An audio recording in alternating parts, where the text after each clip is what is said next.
There's something about freshwater turtles, isn't there? They look ancient, captivating.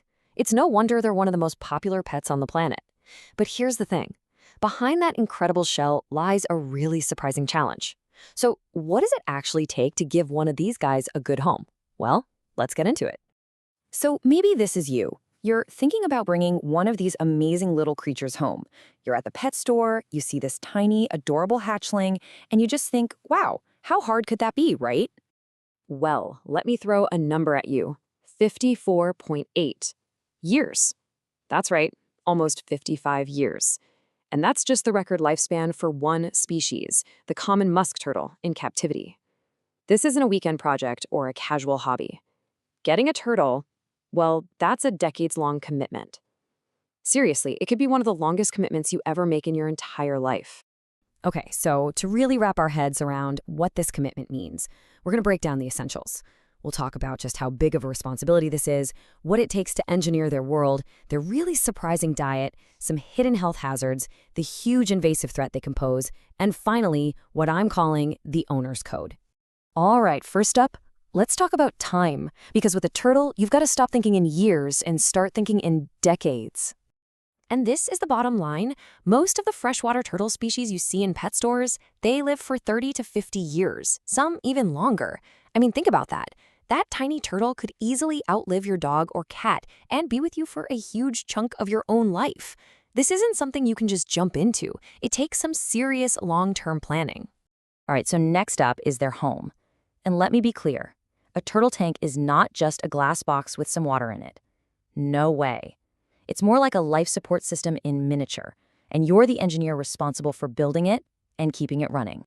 A proper setup really comes down to 4 things, and these are totally non-negotiable. First, you need a huge tank. We're talking a minimum of 100 liters. That's about 26 gallons for just one adult. Second, you need powerful filtration, a system that can process the entire tank's volume at least 3 times every hour. Third, and this is critical, a special UVB light. And fourth, a nice, warm, dry place for them to bask. Seriously, these aren't just nice-to-haves, they are absolute must-have requirements for healthy turtle. So why am I so hung up on that UVB light? Because without it, you get something truly awful, metabolic bone disease, or MBD. So without that specific light, turtles just can't make the vitamin D3 they need to process calcium. What happens next? Their shell gets soft, it gets deformed, it becomes incredibly painful for them. It's a completely devastating condition, and it's caused by one thing: improper care. Okay, so you've built their entire world. Now, what's on the menu? This is where things get really fascinating. A lot of turtles have something called a biphasic diet. It's a fancy term, but it just means their nutritional needs completely flip over the course of their life. When they're tiny hatchlings, they're basically little carnivores, just powering through a diet that's like 80% animal protein. But as they grow into adults, they switch gears and become mainly plant eaters, with up to 80% of their diet coming from greens. And you have to get this right. If you keep feeding an adult that high-protein diet, you're looking at things like kidney failure and a condition called shell pyramiding. That's where their shell gets these awful, deformed cone shapes. It's so important that you adapt their food as they get older. And hey, here's a little pro tip for you when it comes to feeding time. Just remember the 5-minute rule. Turtles are, well, they're super messy eaters, so whatever they haven't eaten in 5 minutes, get it out of the tank. Why? Because that leftover food will just rot and create these toxic ammonia spikes in the water, and that stuff can be absolutely deadly. Okay, we need to shift gears a little bit and talk about something really serious. There are some hidden health hazards here, and they're not just a risk to the turtle, they can be a risk to you, the owner, too. Let's just rip the Band-Aid off and start with the big one, salmonella. And please don't think this is some rare 1 in a million risk. It's not.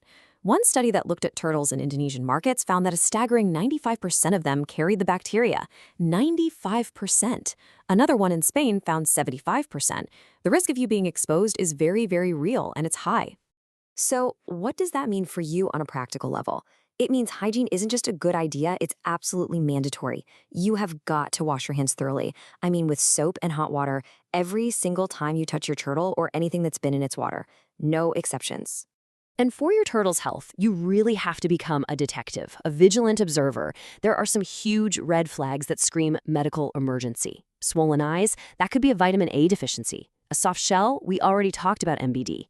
And this is a big one. If you ever see your turtle swimming crooked, kind of tilted to one side, that is often a sign of a really serious respiratory infection. You gotta act fast. Okay, this next part, this is maybe the single biggest mistake a turtle owner can possibly make. It's something that people sometimes do thinking they're being kind, when in reality, it's absolutely catastrophic. Let me be as clear as I possibly can be.